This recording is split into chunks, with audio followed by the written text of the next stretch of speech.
जहाँ न हो। लेकिन सर बड़ी सुंदर कथा का प्रसंग चल रहा था।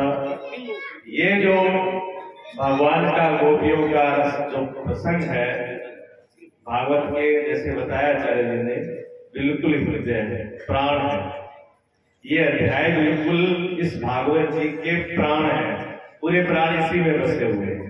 भगवान का इसी में अवतरण, इसी में रास, इसी में जो इसका सार है वो इसी के अंदर है। लेकिन बड़ा ही प्रतीकात्मक और बड़े ही इस ढंग से है कि अगर ऊपर से पकड़ोगे तो कुछ भी याद आने वाला नहीं है, और गहराई में जाओगे तो हीरे मोती के अलावा कुछ और नहीं है। ऐसा ये प्रसंग है। ऊपर से जिनकी दृष्टि में दोष है, जिनकी दृष्टि ही कामनाओं से, इच्छाओं से, वासनाओं से, मतलब से भरी हुई है, वो भगवान के किसी भी रहस्य को, किसी भी लीला को, किसी भी स्वरूप को नहीं देख पाएंगे। ये तो आंख वाले, जिनकी आंख पवित्र हो चुकी। आंख कौन सी होनी चाहिए? तुझको पहचानते हैं तेरे प्रेमी, जिनकी आंखों पे पर्दा नहीं है। तेरे कौन पहचानते हैं? प्रेमी पहचानते हैं जिसकी आंखों पे पर्दा नहीं है। देखो पर्दा शब्द जो है ना, पट, पर्दा, वस्त्र। आपने सुने गोपियों के वस्त्र भगवान ने चुरा लिए। वस्त्र मैंने सिर्फ इतना ही अर्थ लिया, अगर ऊपर से देखोगे तो कपड़े वो भी, लेकिन वस्त्र का अर्थ बहुत ही गहरा है। हमारी आंखों में जो पर्दे हैं वो पर्दे जन्म जन्मांतरों के आज के नहीं है। बहुत समय पर्दे जो है जन्म जन्मांतरों के ऐसे पर्दे हैं जो हमको दिखाई भी नहीं पड़ते। अगर दूसरा कोई कह दे कि ध्यान लाओ तो अगला की आंख आप ही फोड़ दे, ध्यान दो तो तेरे बाप। हम स्वीकार करने के लिए तैयार नहीं है कि हम अंधे हैं, लेकिन एक अंधापन तो हमारे में है। हमारे अंदर अंधापन एक प्रकार से नहीं है, बहुत प्रकार से है। हमको अभिमान का, अहंकार के भी अंधा, तो अहंकार से आदमी अंधा होता है, दिखता नहीं है। काम ही आदमी अंधा होता है, कामना में भी उसको कुछ नहीं दिखता। अपनी कामना, अपने मतलब के लिए आदमी अपनी माँ बाप की भी हत्या कर देता है। ये कामना का अंधा ऐसा होता है। इच्छाओं का, लोभ का, मोह का, और बात रही इज्जत की, जिसको आप कहते हो ना इज्जत। वस्त्रों का छीनने का मतलब होता है जिसको ये भय नहीं रहा कि लोग क्या कहेंगे। संतन के ढिंग बैठ बैठ लोग लाज हुई, मीरा के वचन है कि संतों के साथ बैठ बैठ के मैंने लोग लज्जा भी खो दी। क्यों? अगर 4 दिन मंदिर में पूजा करने गए, 4 दिन अगर गौशाला में जाकर गौ की पूजा करी, किसी संत महापुरुष के पास बैठ के अगर 4 दिन सत्संग करी, तो लोग पड़ोसी के आजकल तो लड़कियों के भगत है। पहला तो रोज ठेका पे तो आजकल लोही जगी है भगत। बस इतनी बात तो घड़ी अपन जानो छोड़ देगा, लेकिन ठेका लो दिल्ली को नहीं आ गया। ठेका वाला बोले क्या कहते हैं, परिवार का कहते हैं, सारा रिश्तेदार कहते हैं, ना जाइयो बेटा, ना जिकी गौसले जानो जरूर है। हाँ, बुरे काम को 1000 आदमी टोके तब भी हम छोड़ने के लिए तैयार नहीं होते, लेकिन अच्छे काम को हम एक शब्द से भी छोड़ देते हैं। ये बड़े बुराइयों के जो है ना जाल, हम अपनी तरफ देखते नहीं है, लेकिन ये जाल है बुराइयों के।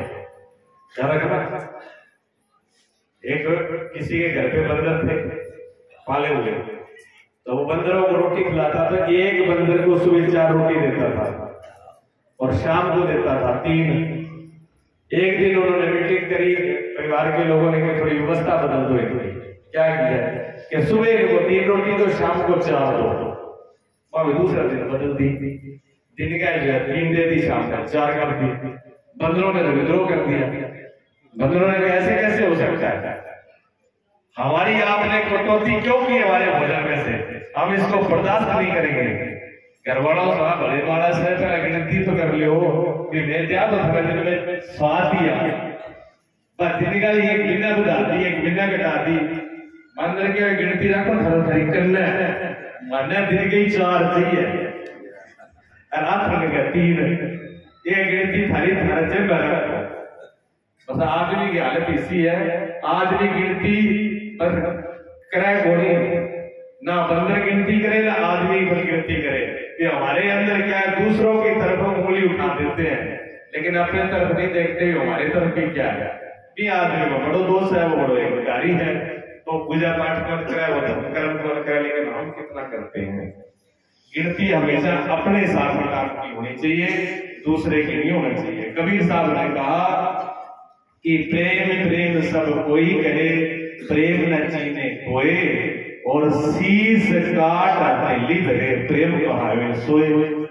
कबीर साहब कहते हैं कि प्रेम प्रेम तो सब लोग कहते हैं पर प्रेम इतना सस्ता नहीं है अपनी शीश गर्दन को उठा काट करके अपने हथेली में रखने की जो हिम्मत रखता हो वो प्रेम है लेकिन एक ब्रजवासी पहुंच गया वृंदावन वाला ब्रजवासी पहुंच गया वृंदावन वाला वो कह गया क्या कबीर कबीर कर रहा है क्या बोला उसने क्या कबीर कबीर कर रहे हो कबीर कबीर क्या करे जा जमुना के तीर एक एक गोपी के आंसू में बह गए कोट कबीर गोपियों का प्रेम देखना हो तो गोपियों का प्रेम जाकर के देखो एक एक गोपी की प्रेम आंसुओं के अंदर ऐसे पता नहीं कितने कबीर चले गए अगर प्रेम सीखे तो गोपियों से सीखे जहां सब शुद्ध बुद्ध भूल जाती है गोपियां प्रसंग कितना अच्छा था कि जैसे भगवान की याद आई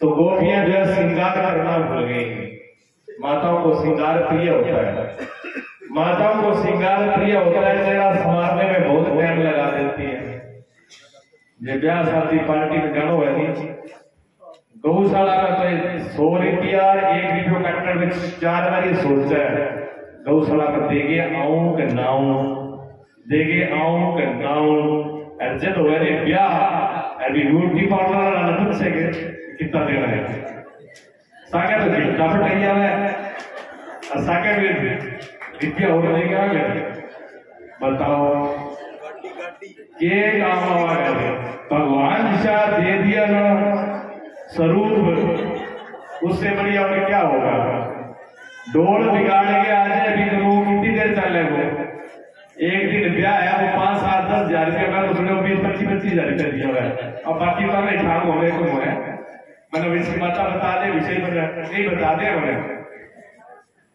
तो वो कितने देर टाइम चलेगा स्वरूप हमारा वही रहेगा जो भगवान ने हमको दिया है अच्छा भगत का देखो मीरा सामने रखी थी मीरा कोई गोरे रंग की नहीं थी भगवान कृष्ण भी सामने रखे थे लेकिन मीरा और भगवान किससे पूजे जाते हैं सकल से नहीं पूजे जाते जो भक्ति है जो प्रेम है ना प्रेम में वो बल है जो किसी को भी मोहित कर लेता है काली तो कोयले भी हुए लेकिन बोले नहीं सारा स्वभाव है कागलों भी हुए वो कि नहीं कौन स्वभाव है फर्क है मिठास का फर्क है कोयले की आवाज इतनी तीखी होती है कोयले की आवाज इतनी तेज हो है कि 3 किलोमीटर 4 किलोमीटर तक सुनाई पड़ जाए कागला को साउंड ज्यादा तगड़ो को नहीं दिया हमारा भाई तो लगा रखा भैया साउंड बिल्कुल विशेष सुंदर ठीक है कि जोर लगा के बोलने से तो सुनाई दे ज्यादा दूर सुनाई होते हमारे ज्यादा दूर पहुंच जाए कौवे की आवाज ज्यादा दूर नहीं जाती है लेकिन कोयले की आवाज ज्यादा आती है कोई बात नहीं बच्चा हो ठीक हो जाए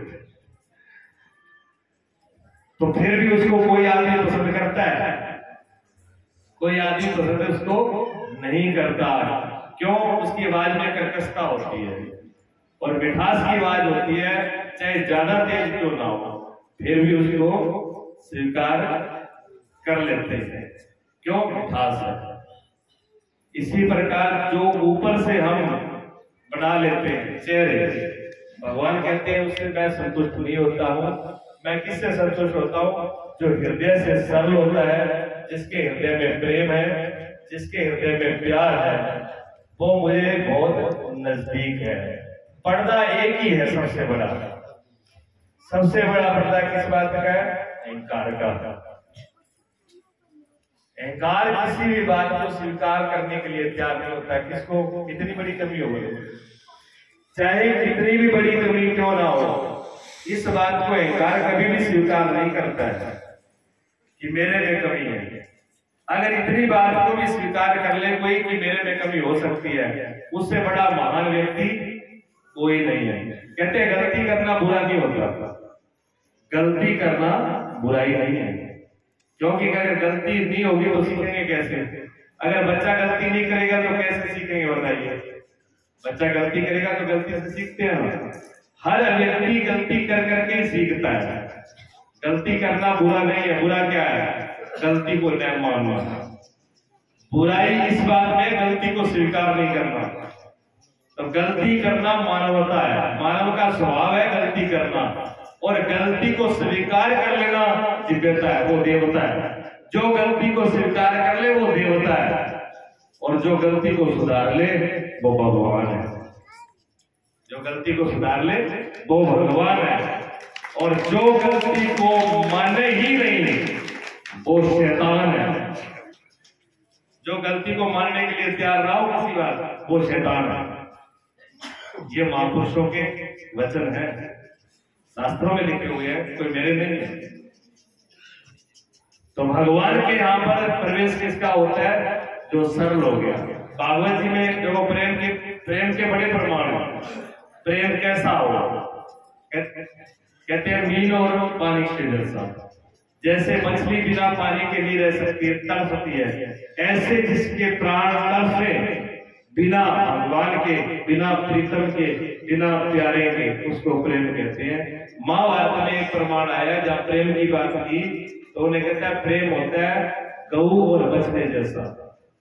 जैसे गऊ माता अपने बछड़े को प्रेम करती है, कैसी भी बछड़ा हो उसका मेला साफ कर देती है और अपने से दूर उसको नहीं जाना।